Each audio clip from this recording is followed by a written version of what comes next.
We are recording tonight. My name is Ruth Schwendinger. I get to do prevention with Prevention Network of Michigan. And what that looks like right now, as this is an evolving practice, is that I'm coordinating the Coalition Support Community Change Grant Program, which includes regular monthly podcasts with experts in our field. It includes these capacity building workshops. It includes a CADCA Michigan forum page where everyone can share their questions, their concerns, their wins, the resources they've gathered over the years.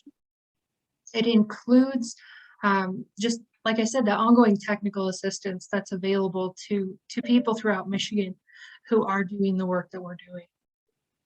So most of us are here because we're looking for ways to improve our communities. We're looking for ways to improve the health of our communities. And so I've got a couple of questions because everybody's coming from a different level. And so I'm sharing a poll with you now. Wait, that's not the right poll. I'm going to share the poll that I prepared for tonight, just 4 quick questions.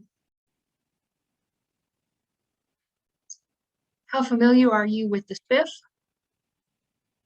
Eat, sleep, and breathe it daily.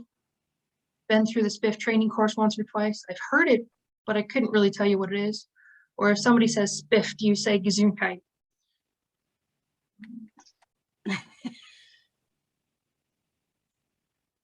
Number 2, which of the 12 sectors do you identify? You can choose more than one on that if you'd like.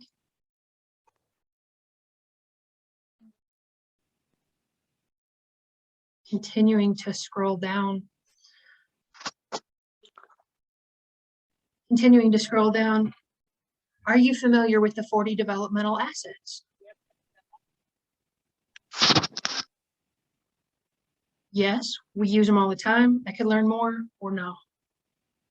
And then finally, do you use logic models? Yes, on a regular basis. We did one once years ago. I could learn more. Or no, I just don't see the point. Hi, Kelly. Are you able to see the poll that I launched just before you joined? Yes, I sure am. This is kind of to help us gauge the spread of levels of awareness. And some of these are the key concepts that we really deal with throughout everything that we're doing in prevention. So we've got 4 people yet to respond. If you choose not to respond, that's absolutely fine. This is a participate as you will. Ruth, I'm having problems hearing you. I don't know if anybody else is. I am as well. Okay. That's yes, better. I was having difficulty there too. Well, sometimes when I get on my high horse, I project over my laptop instead of towards it. So I will humble myself and stay a little bit closer here.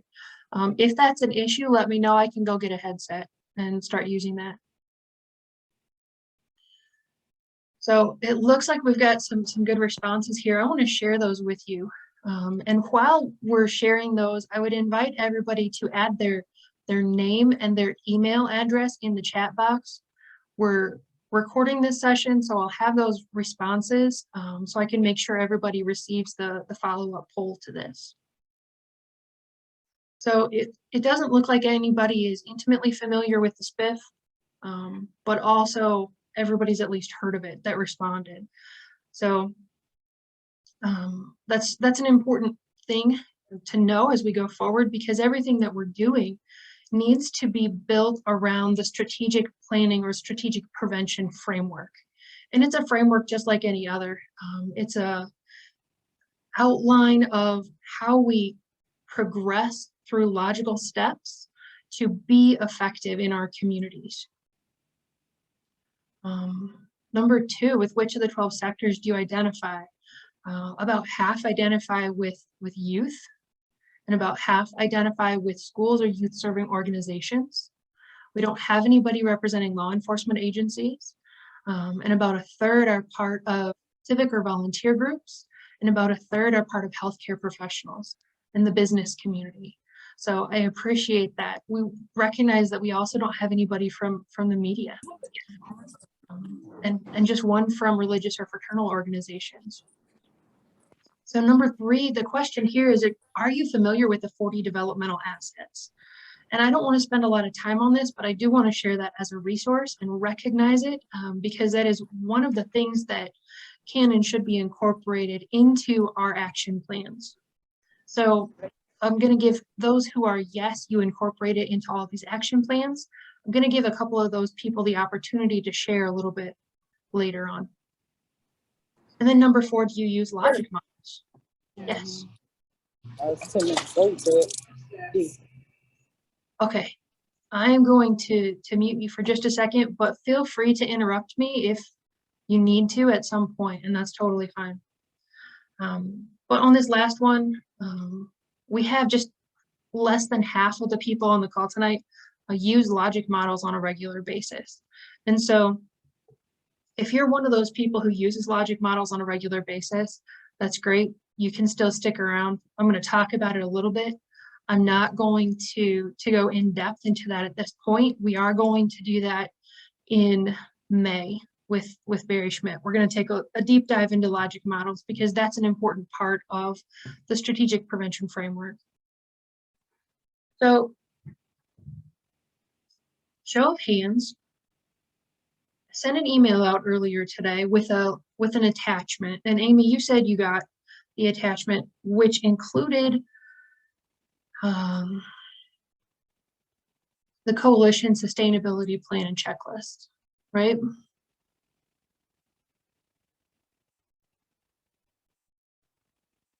So there's a few things that we need to talk about when we're talking about sustainability. And one of them is the strategic planning framework, because sustainability is one of the steps in that framework. So somebody who is familiar with it, can you explain what the SPIF is?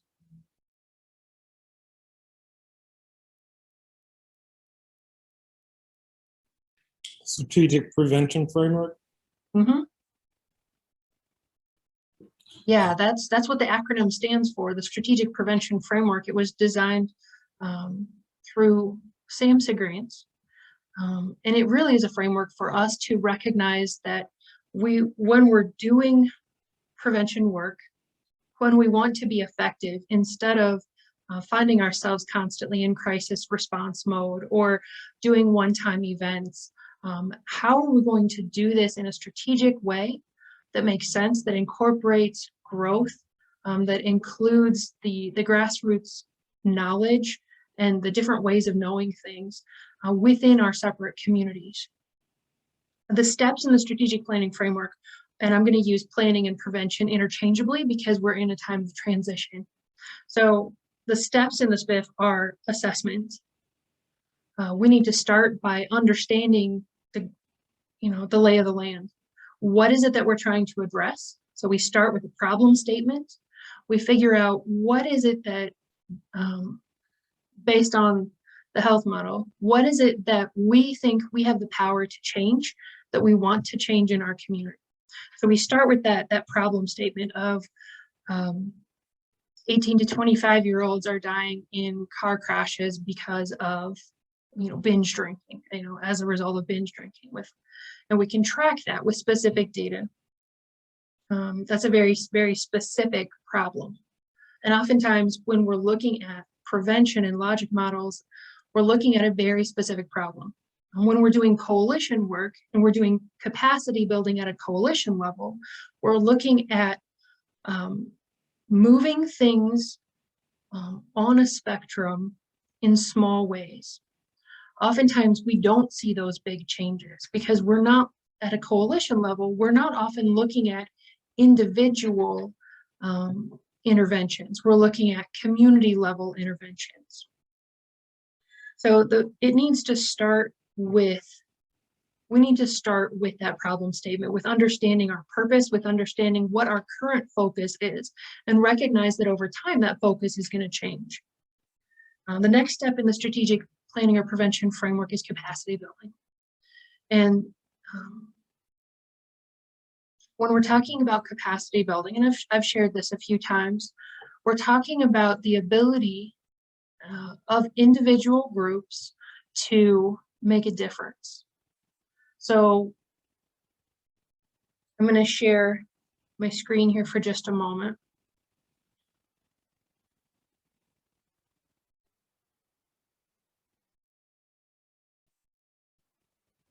The strategic prevention framework here incorporates sustainability and cultural competence at every level.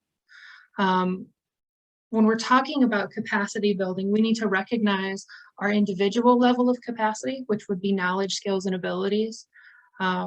We need to recognize the capacity of our organization, of our coalition in this setting. We need to, which includes partnerships, financial resources. And then we also need to recognize the capacity of our community. Are they ready for change? Are they aware of the issues? Are they aware of what can be done to counteract those issues? To move things on that spectrum from a lot of people are being affected severely by this specific behavior or this environmental condition. We want to shift the needle. Are the people in your community aware of what steps can be taken? Are they willing to invest the time, energy, resources, funding to change those things in your community? So when we're talking about building capacity, it can happen at any of those three levels. The next step in the strategic prevention framework is planning. And when we're talking about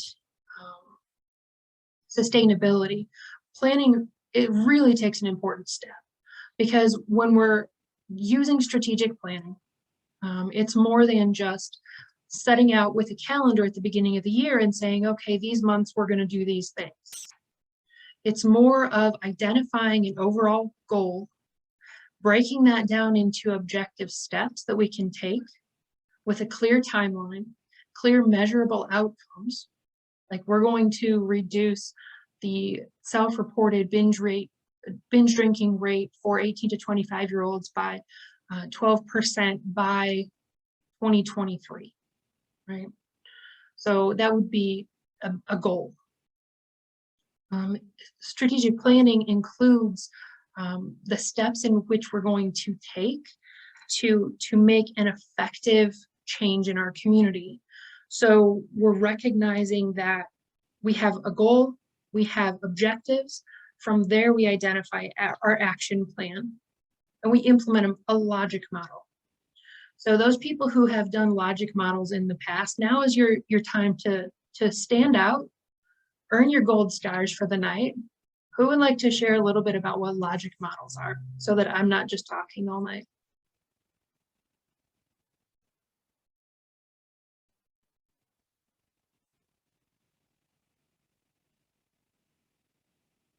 Okay, so a logic model is an opportunity for us to map out, when we're asking our questions, what is it exactly that's happening that we want to change? Why is it happening? What are the conditions that are, or environmental situations that are allowing it to happen? And why is it happening here in our community?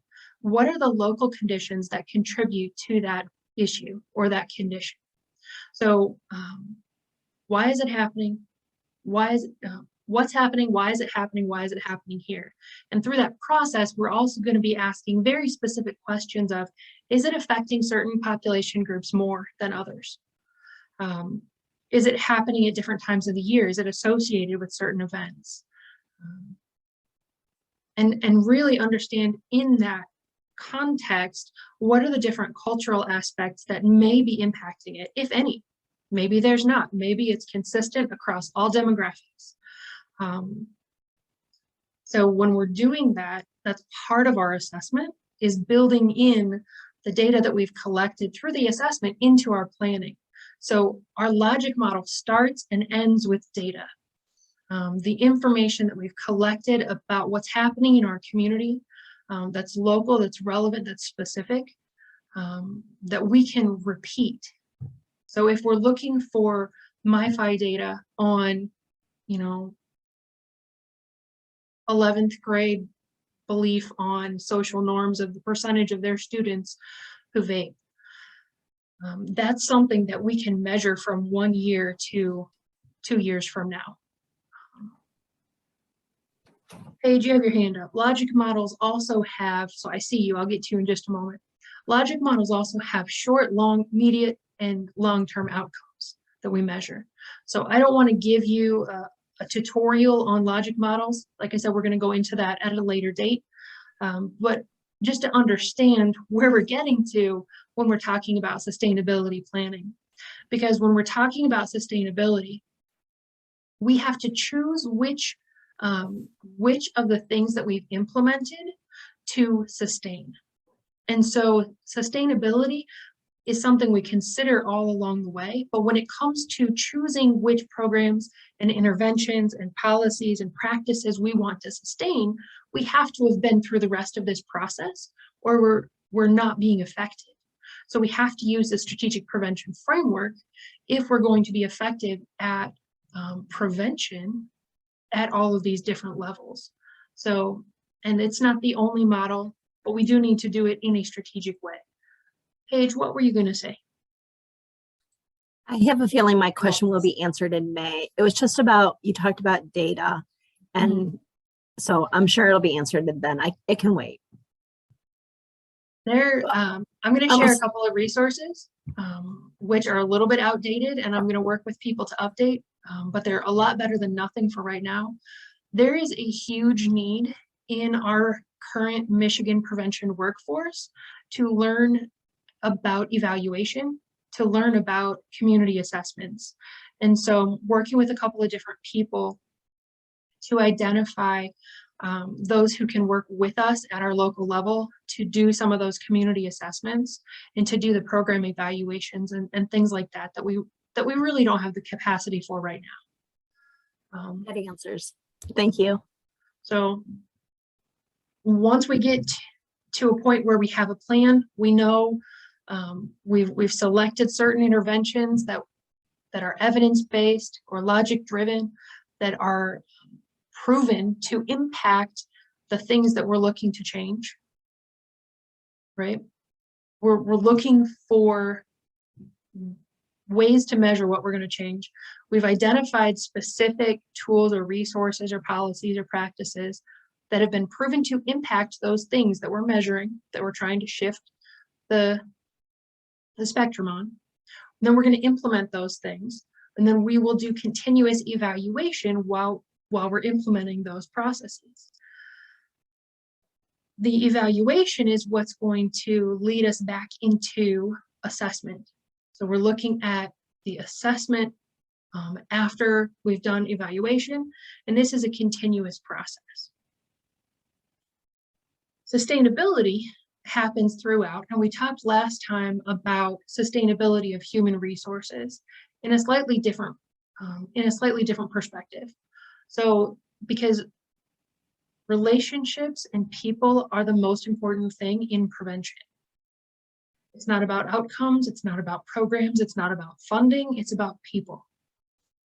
And so we focused on that last time. This time we're going to focus pretty much entirely on, within the strategic planning framework, what does sustainability look like? And how do we do that on an ongoing basis? And we're gonna walk through this tool that I sent out.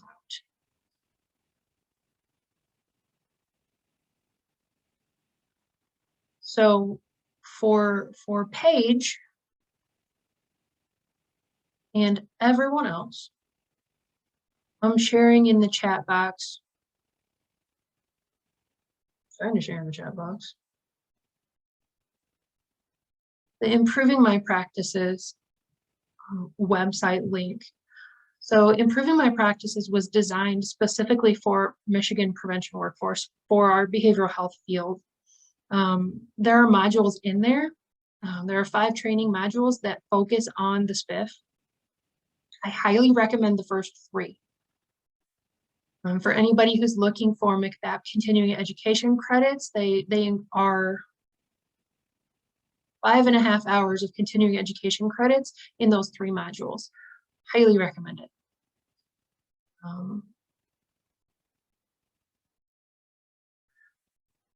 So that's in the chat box. When we're talking about making our plans and using our logic models. And this is something I'm going to give you now that I hope that you'll look at before we talk about it in June. Look at the 40 developmental assets.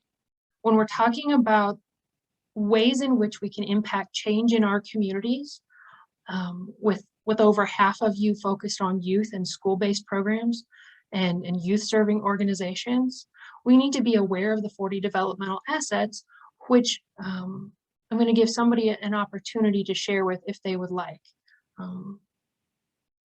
There were 2 people who said that they're very familiar with these. Does anybody wish to share? Ignore my product placement.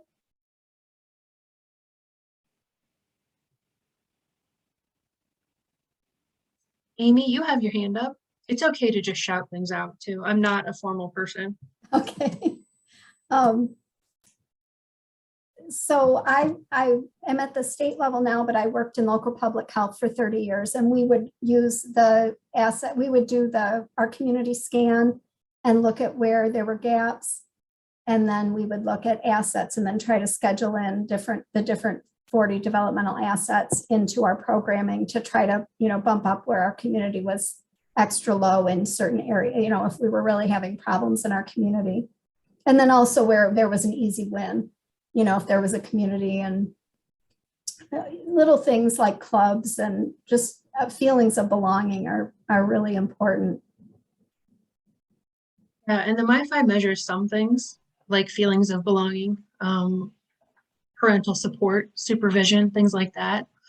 When we're talking about developmental assets, they are protective factors, to put it in prevention language. So these are the protective factors we talk about in mental health first aid. And the number one protective factor is having a safe adult, having someone they feel comfortable talking with. So again, it's the relationships, it's the people that's really important. And I want to encourage you to take a look at some of the work that the Legacy Center in Midland is doing, because all of their work is fundamentally focused on boosting the developmental assets, because it is so strongly proven that the more number of developmental assets an individual has, the better off they're going to be as far as health and wellness, happiness, and in general, across those 8 dimensions of health and wellness. So those are the resources I wanted to share for now. I have a couple other training opportunities coming up in the future I want to share with you at the end, as well as the survey for feedback on this, because I really do value your input and your knowledge. So thank you, Amy, for sharing that. I appreciate that.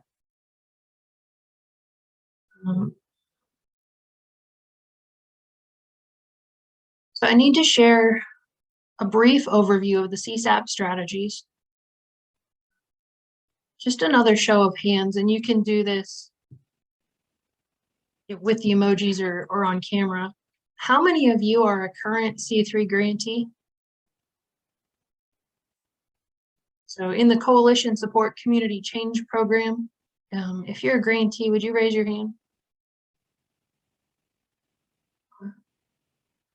And we're looking at this because we included this in the application for grant programs, and it seemed that several people maybe didn't have a good grasp on what I was talking about. So this was written into our funders application for SAMHSA, and so I'm going to continue to lay a little bit of groundwork before we really launch into the Coalition Sustainability Plan worksheet that I sent out earlier. The CSAP strategies can really be, there are 6 of them, and they can really be broken down into 2 different categories: individual or environmental. And environmental is one of the 6 strategies. And so when we're looking at this, I need to pay attention to my language and how I'm using this. But we're looking at either it's an individual is going to be impacted by this, or we're trying to impact our community at a broader level, so that everybody that comes into this environment is impacted by the strategy that we're using. So information dissemination is really simple. It's one-way communication. Education is two-way communication. Usually involves social skills, decision-making skills, things like that. Problem identification and referral identifies individuals who have developed some warning signs. They may have indulged in illegal or age-inappropriate use of alcohol, tobacco, or other drugs. And so we're looking at reversing that behavior through referral for education or support. This is not an evaluation for treatment. That's not part of problem identification and referral as a CSAP strategy. So those three are really focused on changing individual behavior or supporting individual activities. So information dissemination, education, and problem identification and referral are really individual. Alternative strategies, community-based process, and environmental are really what this program's about, because when we can change our environment, that we're going to impact a larger number of people. We're going to empower people to take the authority of their own health and well-being and take that own responsibility for that. So alternative strategies really involve offering people the opportunity to have substance-free activities, healthy activities, events, things like that. Alternative strategies do not by themselves provide substance misuse prevention. So oftentimes alternative strategies are combined with education or community-based process so that we're being really effective. And a really effective strategic prevention plan is going to incorporate multiple strategies because that's why we have coalitions, so that we can come at a problem from multiple different angles at multiple different levels and really address the different components of those things that are causing issues in our communities that we want to change or strengthen or build up. The community-based process really focuses on organizing and better collaboration, better cooperation, and better networking. So our community-based process involves empowering individual community advocates to make a change while organizing and structuring the existing services, recognizing that when we work together, we're going to be able to have a bigger impact because we'll have more resources at the table, and sharing information, coordinating events, implementing a strategy that crosses multiple sectors. And then the final CSAP strategy, really quick, is environmental. So when we're talking about those community standards, we're trying to change the social norms. We're looking about the attitudes in our community that kind of overlap, that have to do with substance misuse or alcohol use. We're looking at those things that are focused on social norms, or we're looking at those things that are regulatory. So policies, laws, ordinances at the community level that are focused on the legality of an activity. Questions? At this point, it's 4:34 on Wednesday afternoon. Okay. So usually, for those of you who haven't been to a capacity building workshop before, I'm going to come up for air for a second. I don't usually do this as an individual. This is usually something that I'm conversing with another expert on, and I will ask questions and they will present the information.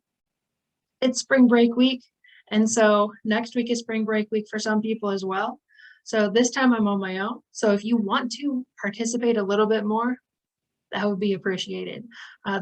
The last half hour is set aside for question and answers because I feel that the most valuable part of capacity building workshops is networking, is hearing what other people are doing. So just so you're aware, The last half hour is set aside for you to share whatever you're willing to share. If you don't want to share that on camera, let me know. I can stop recording. If somebody wants to share, we'll do that.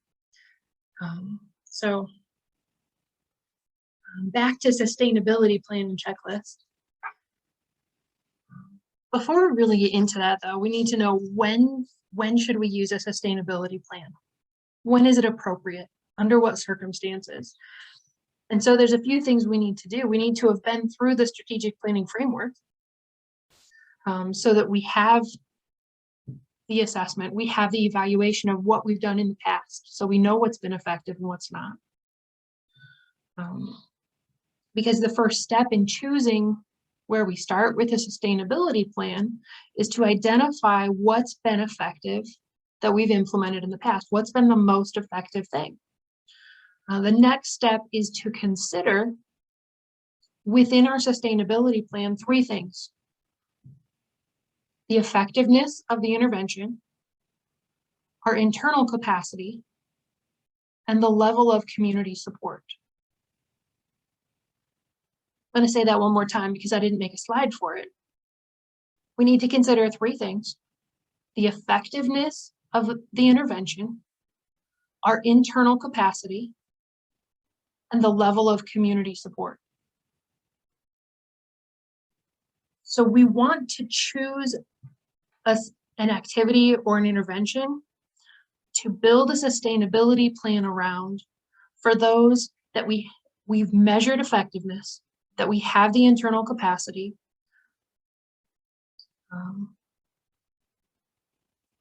for those that don't necessarily have the community support yet. Because once we have that broad community support, we can move on and pass the intervention to another partner. We can fairly easily develop an ordinance or a policy on it. It might be self-sustaining because it's widely accepted and broadly supported in the community. It could have just that ongoing ease of fundraising and volunteers generated through the program because it has that community support. Or it could be something that we just easily share with a partner because it's so popular in the community. It doesn't need a sustainability plan. So when we're looking at our sustainability criteria, are there any overachievers who already completed this checklist? Okay. So this was provided to me by Joel Hefner. Joel is our expert for the month. If anybody's looking for some technical assistance on capacity building, on strategic planning, on sustainability, or on media campaigns, I would invite you to reach out to him or myself and ask for some technical support on those things. It's available throughout the next several months. All you have to do is ask. So when we're looking at our sustainability criteria, we want to do this when we've identified a program that we know to be effective, that we have the capacity to continue, but doesn't necessarily have that community support. So we're looking for ongoing activities that we as a coalition can do. The first section in this is our sustainability criteria for partners. So are people actively involved? Are we actively recruiting people? Do we have that orientation process in place? Do we have that orientation followed by a brief new member meeting to make people feel welcome, to help them recognize that they're valued and respected and understood, to give them an opportunity to be heard? So that's important, to have that ongoing recruitment. And you can't just constantly be going out and saying, here's our new member packet, call me and show up to a coalition meeting. We've talked about this multiple times, where we need to have multiple opportunities, multiple levels of involvement for people to become involved. Because some people just don't have the time. Some people want to support, maybe they can support financially, maybe they can make a gift basket every year for your annual event, right? But they can't come to meetings. So find different levels of opportunity for people to be engaged and then refer to them as supporters or community partners. It's important that they feel involved at whatever level they're able to be, that they feel valued and respected. The coalition promotes relationships and formal partnerships. So when we're looking at formal partnerships, some of that may include an MOU or an MOA. So MOU stands for Memorandum of Understanding. Memorandum of Agreement would be MOA, but it really is just a statement of expectations so that when we have a board chair who is also president of the local Lions Club, maybe they want to put a formal relationship down on paper between the Lions and our coalition, so that when the term limit's over on your coalition chair, and that's an important part of it too, term limits, so that when the term's over for your current chair, you still have that relationship because it's been built up over the 2 years or a year and a half of their term. So that's an important part of it. So do you have those? And they should be clear about what the expectation is. What's the exchange of goods and services? Or what is it what resources do they bring to the table? It could be a more formal agreement with you and your CMH where they provide a coalition coordinator. If you don't have something in writing, you're missing an opportunity to make this more sustainable because turnover is really high. And when we don't have things in writing, the next person to come into that role doesn't know what their expectations are, and they're starting from scratch. And the next part here, we're looking at recognition and rewards. So we need to celebrate our successes. We need to celebrate those opportunities for growth. We need to celebrate when we've gained a new partner, when leadership has been developed at a certain point. We need to stop and recognize our growth because it's encouraging.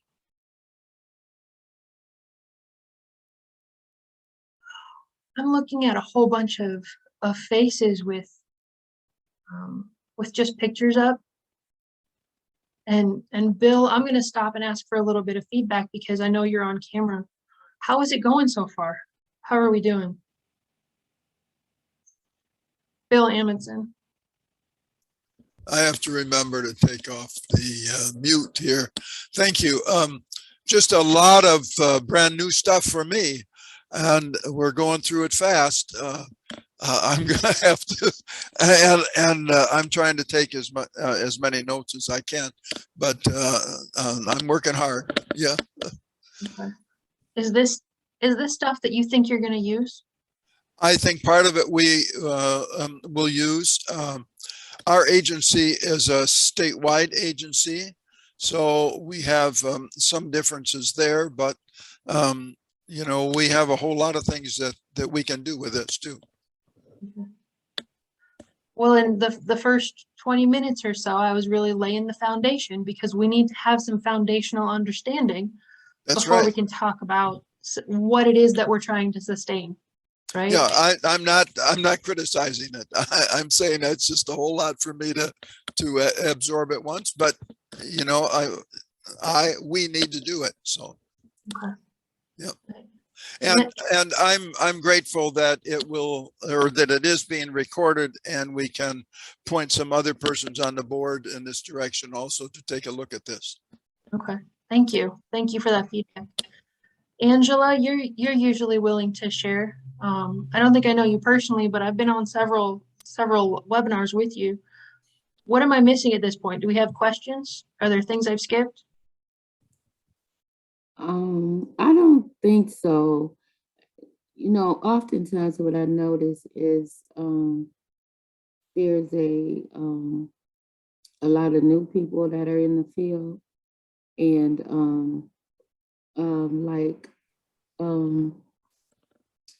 the gentleman just said that sometimes it's a lot to take in, but I think that we are going in the right direction because now we, you know, people in the field are seeing more prevention trainings, and it will help.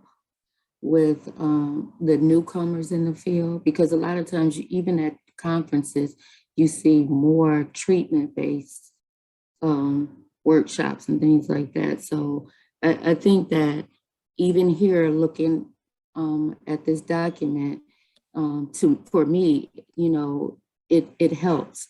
I didn't respond to the logic model because I am personally terrified of logic models. I take trainings on logic models all the time, and I took one with Ken Dale. I think it was in 2020, right when the pandemic started, like late summer, midsummer. But I am one, and I must admit, I'm not comfortable with logic models at all. I think that that's a common, Share. sorry, what? I said, thank you for allowing me to share. Yeah, I thank you for being willing to share. I think that's a really common sentiment about logic models because they look really complex. The nice thing about logic models is that it works like an addition problem. You can check your math when you work backwards and forwards. It should make sense. It should flow. Everything should be a cause or an effect. And so it's a really nice way of measuring if we're having the impact that we say we're trying to have.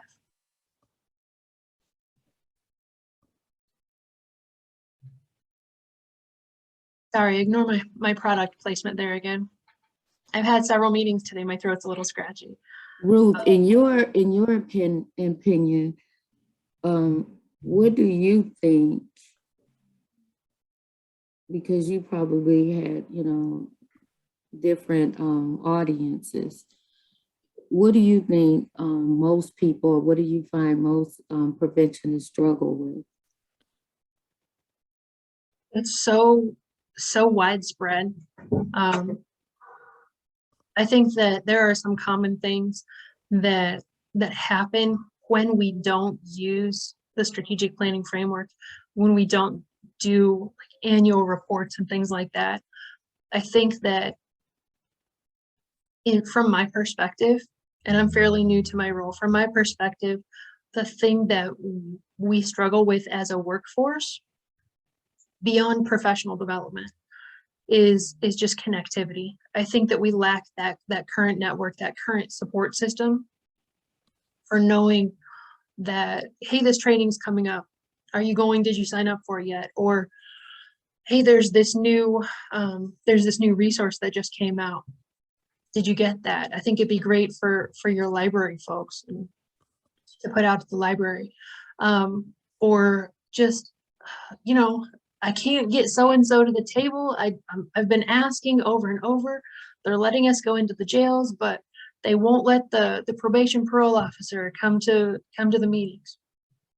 And just share those frustrations. So I think that the biggest thing that we struggle with as a workforce is having that support system. I agree. And I think that oftentimes too, we are so departmentalized in our line of work that sometimes we think that certain things do not intersect or cross into, our field of work. I grew up in Des Moines, Iowa. My folks were from Southeast Iowa. And that term siloed is everywhere. They made artwork out of silos in Iowa, but here we've built silos out of our mental health system, and it's not working for us. And so when we're talking about things being separated out, I was shocked when I moved to the state level about how differently things are run from one part of the state to another. In the UP, we've got some great communities that care programs running at each and throughout many of the communities that are up there, but they lack any type of financial support. And if I'm wrong, please somebody correct me. We've got our current OROS system is being separated and repurposed at the state level. That happened. We've got the licensing regulatory agency saying we don't want to license prevention anymore. So what does that look like when we're trying to professionalize our workforce? And when we're trying to, all of us, be at the same standards, and have some core competencies and things that, when I say I'm a certified prevention specialist, you know what that means, and we're on the same page. Yeah. What does that even look like when we're training and preparing for those IC and RC exams? When we're talking about collaborating with recovery agencies, what are the same language pieces that we can share, that we understand? And what are some of those pieces that, when I'm crossing over between prevention and recovery, and it's all on a spectrum, when I'm crossing over from prevention to recovery, what are the language things I need to be aware of? And really, there's a lot. So there are some coalitions that are based out of schools. There are some that are based out of health departments. There are several, I'm learning, in the Detroit area that really are truly community-based coalitions. Yeah, I can think of several of them. You have one that's on now. He probably doesn't want me to mention his name, but Marcel Arbuckle is part of the Empowerment Zone Coalition, and they are a serious force here in Detroit. I'm part of that coalition, and also it's 2 counties, Detroit, Wayne, Oakland Tobacco Coalition. We do a lot of things as well here in the community. You brought up the ICRC exam. So this is a bone that I have to pick with that. And going back to people who are new in the field. So some of the things that I think that would make it difficult for a person to pass that test, if you're a person that is not intimately involved in certain components, especially if you're not involved in a coalition, there's a lot of things that are part of that test a newcomer in the field would not be familiar with. Because sometimes, like at your agency, you may work in prevention, but there's certain things that you are only responsible for. And then, maybe your supervisor or coordinator or whoever is responsible for something else, which, I don't know who could possibly be, you can put the blame on. Is it the agency, or is it just? I'm not looking to place blame on anybody, but I recognize that the level of information and resources for preparing individuals for the CPS, CPR exams is lacking. And if you want to, you can send me an email with any specific concerns you have, and I can forward that on to those people who are evaluating, and because that's an ever evolving test. Okay, can you put your email in the chat, please? Certainly will.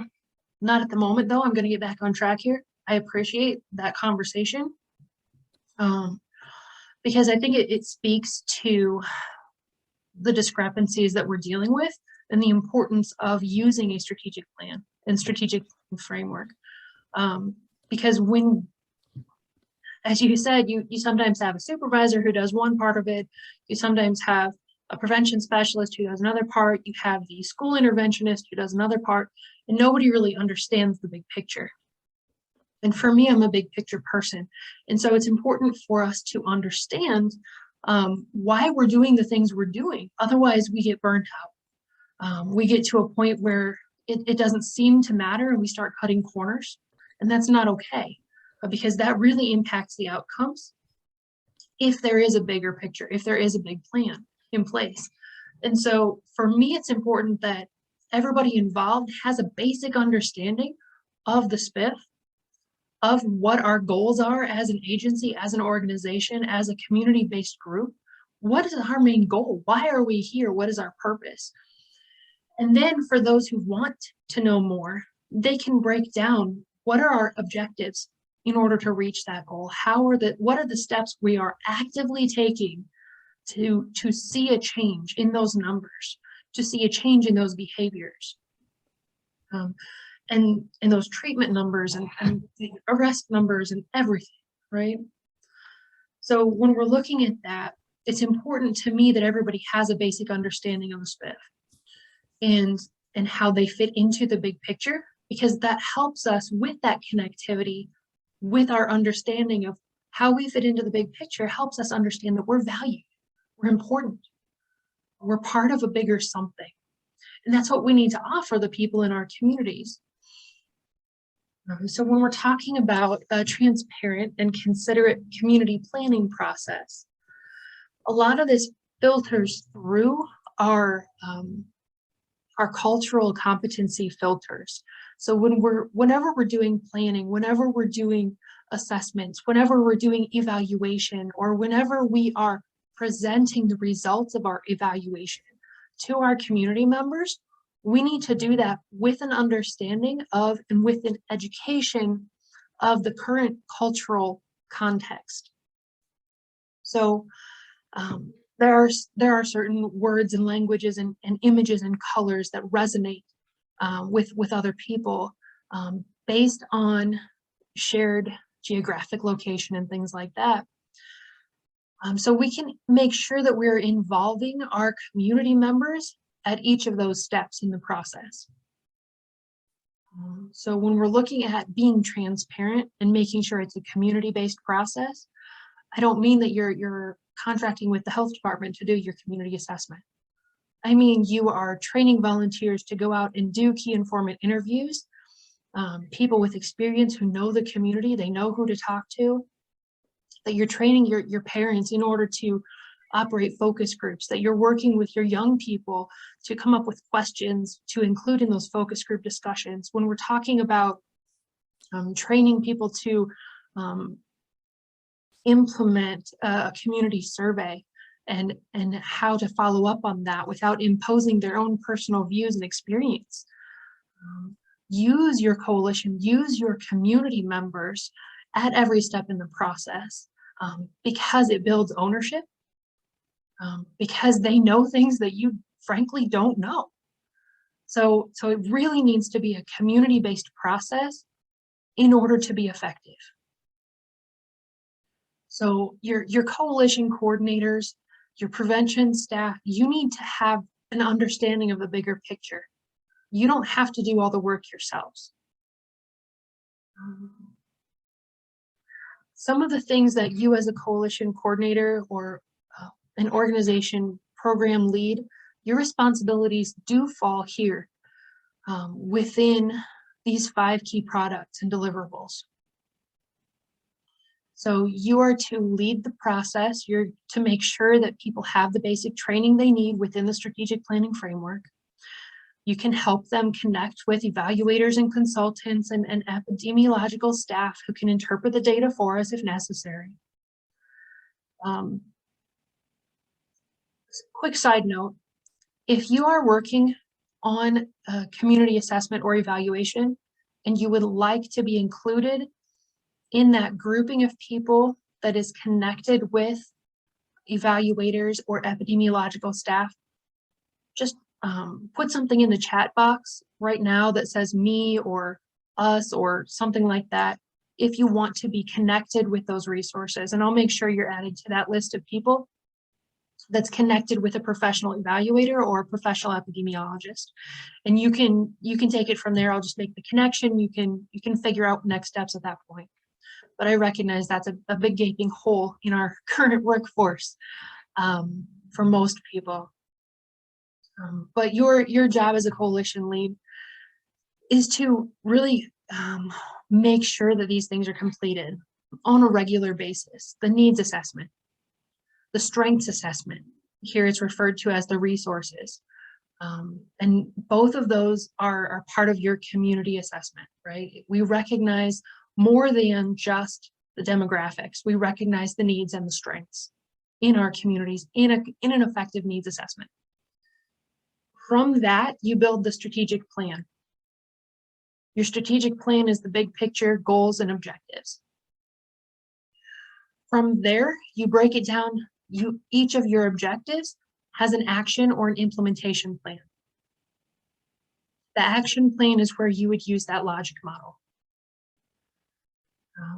that Angela is a little bit afraid of. It's a little intimidating, But it really is a beautiful tool that flows back and forth when you've got one in place.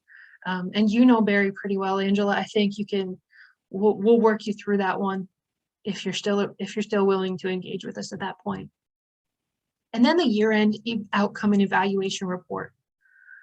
That part's critical. When we're doing our evaluation reports, you need to recognize that some things work better than others. Some things are much more effective than others. Kelly, your lights went off again. It's quitting time. So when the evaluation reports can be formatted in different ways. You can get brochures and fact sheets and actual annual reports and things like that, just to share with your community in different ways. Because communication is key, as Joel has said over and over again. We need to be able to communicate what we're doing, what impact we're having on our community. And then finally, it's your responsibility to make sure that you have a clear vision, mission, and goals, and that you're communicating that to your membership.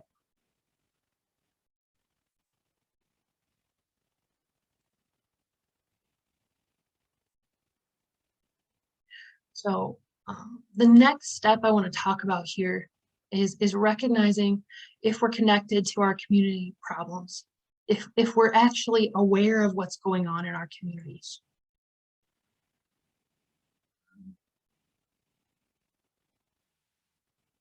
Thank you, Amy. Appreciate you being here today. So when we're talking about, are we actually informed of what's going on?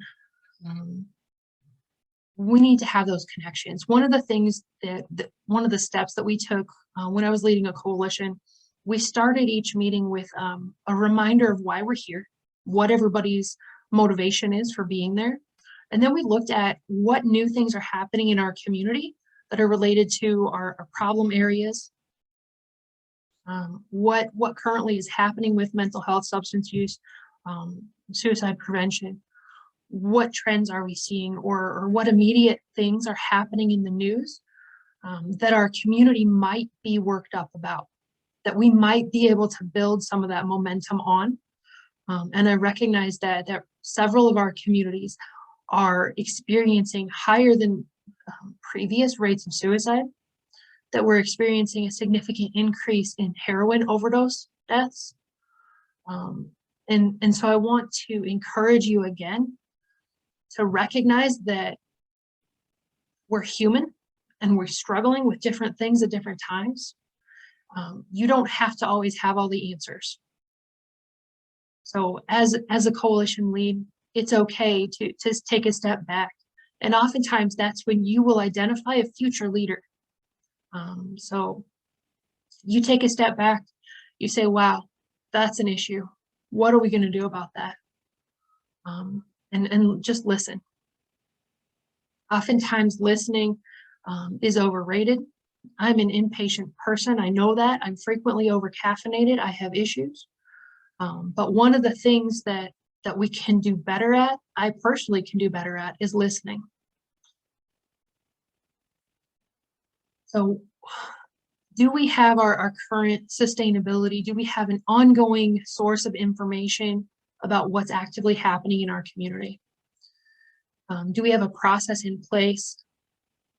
Are we connected with people in specific locations of concern, or who are involved in monitoring specific activities that can bring our awareness consistently to changes in those patterns or behaviors?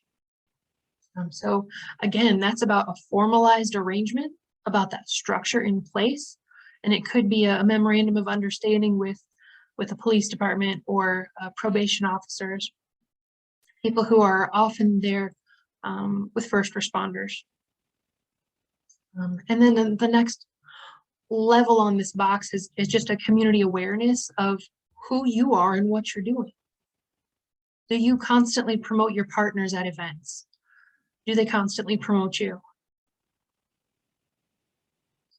Is your name recognized as somebody who makes a difference in a positive way? The final set of questions here really dives in on outcomes and data. And so we need to look at making sure that everything we're doing is based on data. And that's why ongoing evaluation is so important. We can't just look at the community level of support and our internal capacity. We need to look at the effectiveness of the intervention and expect that over time, the effectiveness of an intervention is going to decrease. How many times have you gone into a situation and scratched your head and said, why are we doing this? Why are we teaching DARE in our schools? Well, the community really loves it. Okay, I'm glad that the community is behind prevention. Why do we have an annual barbecue? Well, the community loves it. Okay, how is that being an effective intervention? Where's the data on that? It needs to be an ongoing process where we're measuring not just the community buy-in and support, but the effectiveness of the intervention, and expect that that effectiveness is going to decrease over time. Don't just work to be able to sustain your position. You are better than that. You're not working to sustain a program or your position. You're working to improve the health of your community. And so it's important when we start meetings to remind ourselves and remind our coalition partners and our community members and the agency liaisons why we're here. You are part of something bigger than yourself. And in that, we all share the results. We all share the outcome. We are each accountable to seeing this program succeed, this intervention succeed, this policy change. So we need to hold one another accountable for that as well, and recognize that as we gain ownership in the community, within our partnerships, within our organization, that we will be having some hard questions. But we need to look at the outcomes and recognize that it's okay if we went through and didn't see a change. If we faithfully implemented a program to fidelity that we thought was going to be effective, and we looked at it and we continued to evaluate throughout, and we recognized halfway through, this is not changing the outcomes that we predicted it would change, we need to stop and do something different. And that's not a failure. That is a success, because you learned from the opportunities. You eliminated one of the issues with the program or with the intervention, and you can identify and get feedback from your community partners. Why isn't this working? So that you can then understand your community better. So data-driven and outcome-focused. Everything within the strategic prevention framework needs to be data-driven. And oftentimes people take things personally. People get invested and they take ownership of a specific thing because they put so much time into it, so much effort into it, and that's harmful. We need people to have ownership in the big picture, within the larger coalition, within the bigger organization, within the goals, not with specific objectives, not with specific projects or tasks. When we're talking about sustainability, we are sustaining outcomes. And that's what this section is getting to. Is your coalition conducting inventory of current needs and resources? Are you making adjustments along the way? Do you have diverse funding sources? This is important because oftentimes when funding sources start requiring things like an understanding of the CSAP strategies, you get too focused on what is required of you and not focused on your outcomes that should be driving your programs and your interventions and your policy changes. So continually look for additional funding. And then, do you have a sustainability plan? Is it formalized? So when you're going through and doing a sustainability plan, you really want to take a look at prioritizing, just like you do when you're doing a logic model. When after you've done your assessments, you look at your community and say, Where's the biggest problem? What's having the biggest impact? What do we have the capacity to change? And what has community support for change? And so we're prioritizing because we recognize that substance misuse, mental health disorders, suicide prevention, overdose deaths, they have multiple factors, multiple things that that contribute. And so we want to recognize what we're really targeting and prioritize that area. In the same way, we're trying to prioritize what's going on within our sustainability plan. Do we need to do a better job of recognizing and rewarding our coalition members? Do we need to do a better job of making sure that our community is aware of who we are and what we do? So choose one, two, or three of those things from the checklist that you want to prioritize, and then start going through your plan, your action plan of what you're addressing, what resources you're going to need to address it, what you currently have, recognize your strengths, look for additional partners if needed, look for outside consultants if necessary, discuss strategies with your team. If you don't have a team, discuss strategies with the other people who are doing the similar work, the other people on this call. Create an action plan, which includes those SMARTY goals. Figure out who's responsible, be specific about what you're changing, use a time frame, recognize what measurable outcomes you will have, and make sure it's relevant. So that is sustainability planning in a nutshell. That is when we use them, how we use them, why we use them. It's a very large nutshell, right? Okay, it's your turn to share.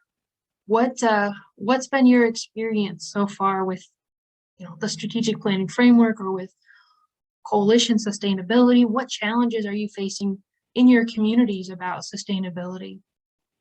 What from that list really is affecting your groups right now?